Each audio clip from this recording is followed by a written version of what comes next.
Learners, welcome to my classroom. मैं हूं doctor Jaya Chawla और आज मैं एमकॉम 4th सेमेस्टर के सब्जेक्ट मार्केटिंग रिसर्च के यूनिट 4th का टॉपिक आपके साथ डिस्कस करने आई हूं। टॉपिक का नाम है इंट्रोडक्शन टू मोटिवेशन रिसर्च। ये एक बड़ा ही इंटरेस्टिंग टॉपिक है, इसलिए कि इस टॉपिक के संबंधित लिटरेचर बहुत ही कम अवेलेबल है। तो अगर आप इस वीडियो को शुरू से अंत तक ध्यान से देखते हैं तो आप इस विषय के बारे में बहुत कुछ जान सकते हैं। तो चलिए शुरू करते हैं introduction to motivation research. Motivation research को हम हिंदी में प्रेरणा अनुसंधान कहते हैं। प्रेरणा अनुसंधान से हम क्या समझते हैं? उपभोक्ता अनुसंधान का ही एक रूप है प्रेरणा अनुसंधान। इसके अंतर्गत मनोवैज्ञानिक विधियां इस्तेमाल की जाती हैं, जिससे कि हम ये जान पाते हैं कि उपभोक्ता जो है वो किसी भी बाजार के स्थिति में किसी भी प्रोडक्ट को या किसी ऐड के लिए वो किस तरह से प्रतिक्रिया दिखाता है। ज़्यादातर जो एडवर्टाइजिंग कंपनीज होती हैं वो उपभोक्ता को ये बताना चाहती हैं कि जब वे अपना एडवर्टाइजमेंट दिखाएं तो उपभोक्ता पर कैसा प्रभाव पड़ता है, ये जानना हर कोई चाहता है और इसी के लिए मोटिवेशन रिसर्च बहुत ही ज़्यादा कामगार है। मोटिवेशन रिसर्च जो है वो विपणन रिसर्च का एक पार्ट है। इसमें ये बताया जाता है कि कोई भी उपभोक्ता किसी वस्तु को क्यों खरीदेगा और क्यों नहीं खरीदेगा। कई बार ऐसा होता है कि उपभोक्ता को स्वयं ही नहीं पता होता कि वो किसी वस्तु को क्यों ले रहा है, क्यों उसका क्रय कर रहा है। तो इसलिए ये जानना, जो चीज़ उपभोक्ता खुद नहीं जानता अपने बारे में, वो चीज़ जब यहाँ पर शोध करने वाले जान जाते हैं तो उसे हम कहते हैं मोटिवेशन रिसर्च। तो इस तरह से हम देखते हैं कि मोटिवेशन रिसर्च क्या है। ये एक ऐसी विधि है, ये रिसर्च का एक ऐसा तरीका है जिससे कि जो उपभोक्ता है उसके मन में क्या चल रहा है ये हम पहले ही जान जाएं और उसके मुताबिक ही हम अपनी आगे कार्यविधि को प्लान करें। अब देखिए, ये मोटिवेशन रिसर्च शुरू कब से हुआ। मोटिवेशन रिसर्च जो है ये द्वितीय विश्व युद्ध के कुछ वर्ष पूर्व ही शोध करने वाले जो समाजशास्त्री, सामाजिक मानविकी तथा मनोवैज्ञानिक शोध करने वालों ने देखा कि उपभोक्ताओं का जो व्यवहार है वो किस तरह से उसका अध्ययन किया जाए, खास तौर पे उनके अवचेतन मस्तिष्क का। इसीलिए इस विधि को अपनाया गया। कई बार इस तरह के शोध करने के समय देखा गया कि कुछ प्रेरणा करने के जो कारक हैं, जो मनुष्य के उपभोक्ताओं के व्यवहार को इन्फ्लुएंस करते हैं, उन्हें कैसे पहले से जाना जाए। इसके लिए मोटिवेशन रिसर्च की विधियां अपनाई गई। मोटिवेशन रिसर्च को अलग अलग लोगों ने अलग अलग तरीके से डिफाइन किया है, परिभाषित किया है। लॉरेंस सी लॉकले ने मोटिवेशन रिसर्च को इस तरह से परिभाषित किया है कि यह एक ऐसी मनोवैज्ञानिक विधि है जिसके द्वारा हम मार्केटिंग की जो भी समस्याएं हैं उसे हम बेहतर तरीके से सुलझा सकते हैं। कैसे बेहतर तरीके से सुलझा सकते हैं? जिससे कि हम उपभोक्ताओं की प्रतिक्रियाओं को बेहतर तरीके से समझें, तभी हम अपने प्रोडक्ट को, मार्केटिंग सिचुएशंस को और अपने एडवर्टाइजमेंट को उस हिसाब से बना सकते हैं कि वो उपभोक्ताओं पर ज़्यादा से ज़्यादा असर करे। मैनसन एंड राथ ने भी मोटिवेशन रिसर्च को परिभाषित करते हुए कहा है कि यह मनुष्य के मस्तिष्क के गहन अध्ययन करता है, यह जानने के लिए कि वो कोई भी सामग्री को क्यों क्रय करना चाहते हैं। इस तरह से हम अगर सभी परिभाषाओं को पढ़ें तो हमें पता चलता है कि मोटिवेशन रिसर्च का क्या मतलब है। यह एक गुणात्मक विपणन अनुसंधान की विधि है। पूर्व में गुणात्मक अनुसंधान नहीं हुआ करते थे, केवल मात्रात्मक अनुसंधान होते थे। लेकिन मोटिवेशन रिसर्च जो है वह गुणात्मक अनुसंधान विधि है। यह बताती है कि कंज्यूमर जो उपभोक्ता है वो अगर किसी तरह से व्यवहार कर रहा है तो वो ऐसा व्यवहार क्यों कर रहा है, यह मोटिवेशन रिसर्च हमें समझाता है। कई बार जैसा मैंने बताया कि कंज्यूमर जो है, जो उपभोक्ता है, वह स्वयं अपने कई आदतों को, अपनी कई प्रतिक्रियाओं को, अपने कई गुणों को नहीं जानता। तो ऐसी चीजें जो उपभोक्ता स्वयं अपने बारे में नहीं जानता, उन्हें जानना, उन्हें पहचानना, यह भी मोटिवेशन रिसर्च के अंतर्गत होता है। मोटिवेशन रिसर्च यह भी बताता है कि उपभोक्ता किसी एक स्थिति में किस प्रकार प्रतिक्रिया देगा। पहले से ही हम ये जान जाते हैं कि कोई एक सिचुएशन होगी तो उसमें उपभोक्ता कैसे प्रतिक्रिया करेगा। साथ ही साथ वह यह भी बताता है कि कंज्यूमर जो है, जो उपभोक्ता है, वो अगर अपने बारे में स्वयं कोई बातें नहीं जानता तो कैसे हम उससे ये बातें निकालें, कैसे हम इन बातों को उससे जानें जिन बातों को उपभोक्ता स्वयं अपने बारे में नहीं जानता। और इसी तरह से यहाँ पर हमें सप्रेस्ड और रिप्रेस्ड कंज्यूमर मोटिव्स के बारे में बताया जाता है। तो अब सप्रेस्ड और रिप्रेस्ड कंज्यूमर मोटिव का अर्थ है कि ऐसे मोटिव्स, जो ऐसी प्रेरणाएं जो उपभोक्ता ने स्वयं अपने अंदर दबा कर रखी है जानबूझकर, या ऐसे जो वो जानता तो नहीं लेकिन उसके अंदर सुसुप्त कुछ मोटिव्स हैं, कुछ प्रेरणाएं हैं, उनको भी जानना मोटिवेशन रिसर्च का ही काम है। अब हम इसी सुसुप्त और जानबूझकर दबाई गई जो उसकी प्रेरणाएं हैं उनके बारे में जानेंगे। देखिए, मोटिवेशन रिसर्च जो है यह कोशिश करता है उन बातों को जानने के लिए जो उपभोक्ता ने अपने चेतन मस्तिष्क से अपने अंदर कुछ बातों को दबा कर रखा हुआ है और कुछ उसके अवचेतन मन में भी बातें दबी हुई हैं। इन्हें ही सप्रेस्ड और रिप्रेस्ड कहा जाता है। जैसे मान लीजिए कि हम कोई एक कार खरीदने की सोचते हैं। हमारा यहाँ पर प्रोडक्ट क्या है? कार है। अब उपभोक्ता कार के लिए क्या सोचता है? एक है उसका कॉन्शियस माइंड, उसका चेतन मस्तिष्क।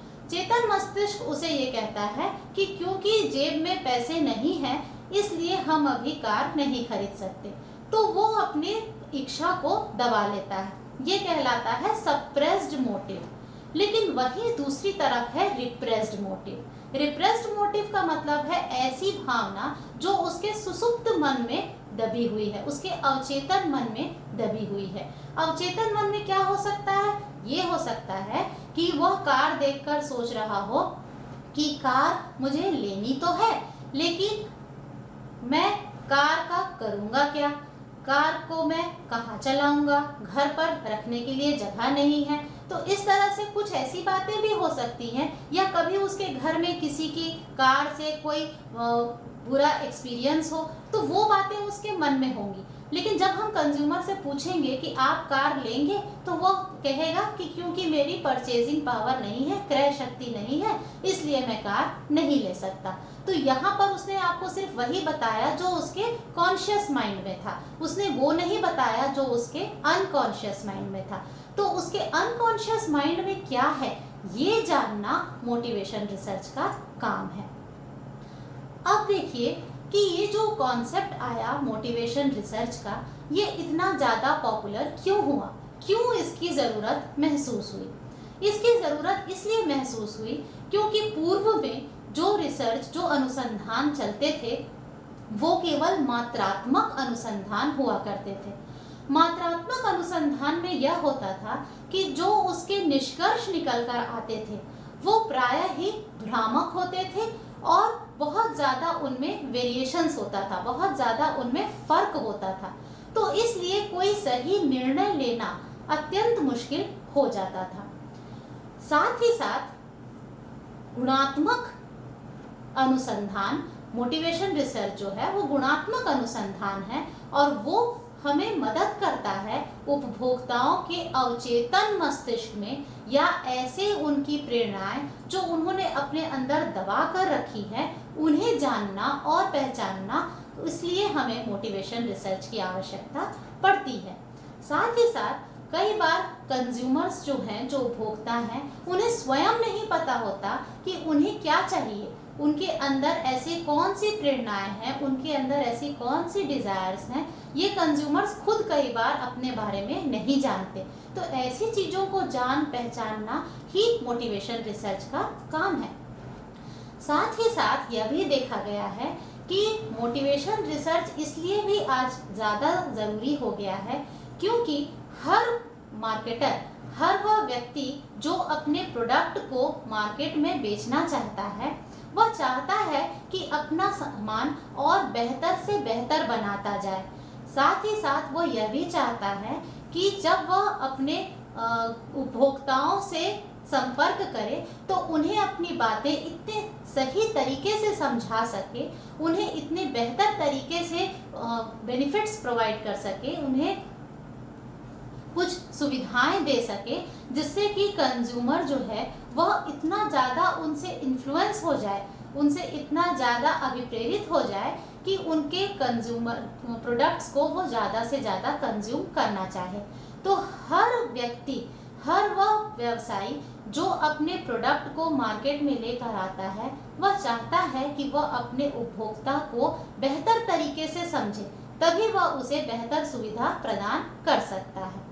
और आज हम देखते हैं कि मोटिवेशन रिसर्च का इम्पोर्टेंस इसलिए भी बढ़ता जा रहा है क्योंकि विपणन हो चाहे ब्रांडिंग हो, इसके लिए हमें मोटिवेशन रिसर्च की आवश्यकता है। जब कोई मार्केटर, जब कोई विपणनकर्ता यह जानता है कि उसका प्रोडक्ट कंज्यूमर्स के द्वारा बहुत ज़्यादा पसंद किया जाएगा तो वो उसकी ब्रांडिंग करता है और यह ब्रांडिंग उसके प्रोडक्ट को मार्केट में और ज़्यादा पॉपुलर करता है।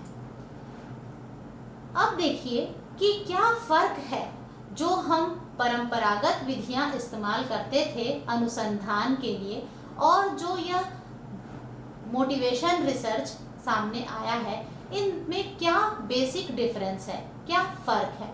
यह फ़र्क देखने से ही आप समझ पाएंगे कि क्यों मोटिवेशन रिसर्च आज इतना इम्पोर्टेंट होता चला जा रहा है। ट्रेडिशनल रिसर्च जो था, जो परंपरागत विधियां थी अनुसंधान की, वह केवल मात्रात्मक थी। वह केवल बताती थी कि अगर कोई कंज्यूमर कुछ कर रहा है, कोई उपभोक्ता क्या चाह रहा है, तो वह केवल ऊपरी या सतही तौर पर ही बता पाती थी। जबकि मोटिवेशन रिसर्च जो है वह गुणात्मक है।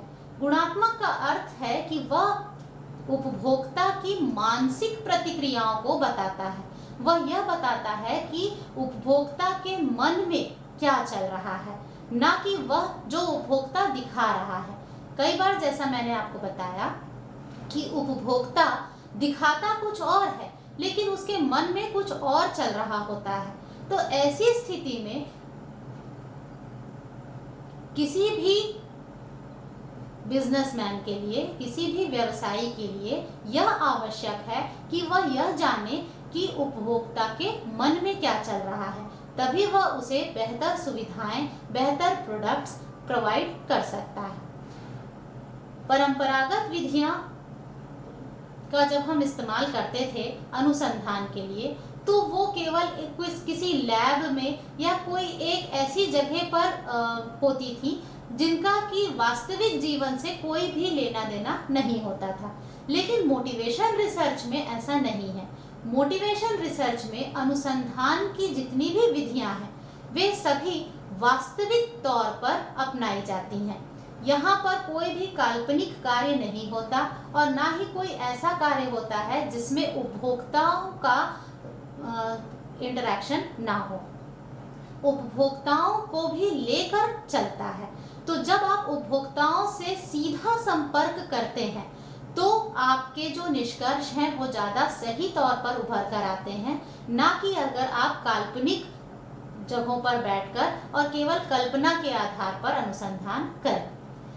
तीसरा पॉइंट जो है वो यह बताता है कि परंपरागत विधियों में हम ये जानते थे कि उपभोक्ता क्या करेगा।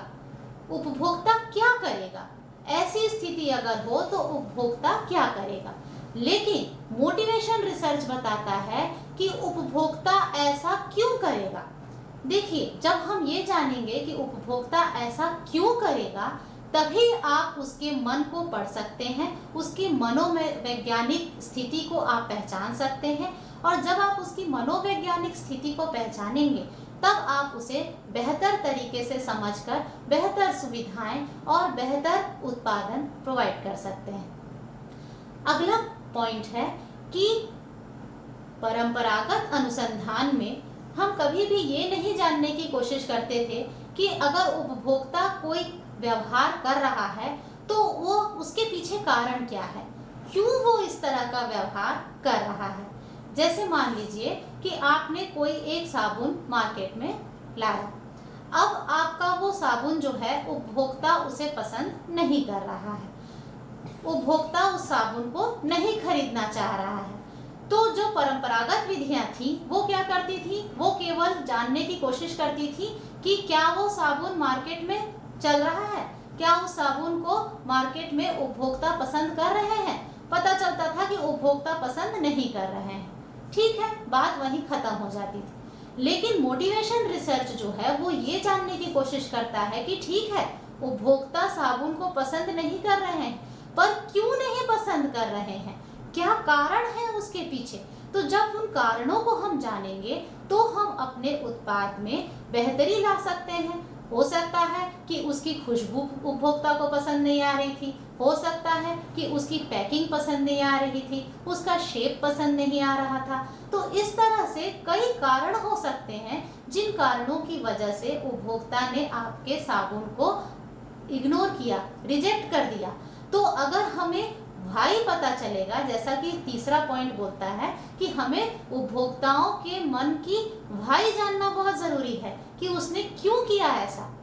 उसने किया जानना परंपरागत विधि थी और उसने ऐसा क्यों किया ये जानना मोटिवेशन रिसर्च का काम है। तो इसी तरह से अगले पॉइंट पर हम आते हैं कि परंपरागत विधियों में हम उपभोक्ताओं के कॉन्शियस बिहेवियर को स्टडी करते हैं। कॉन्शियस बिहेवियर मतलब जो उनके चेतन मस्तिष्क के द्वारा व्यवहार किया जाता है, मतलब वो जो जानबूझकर करते हैं।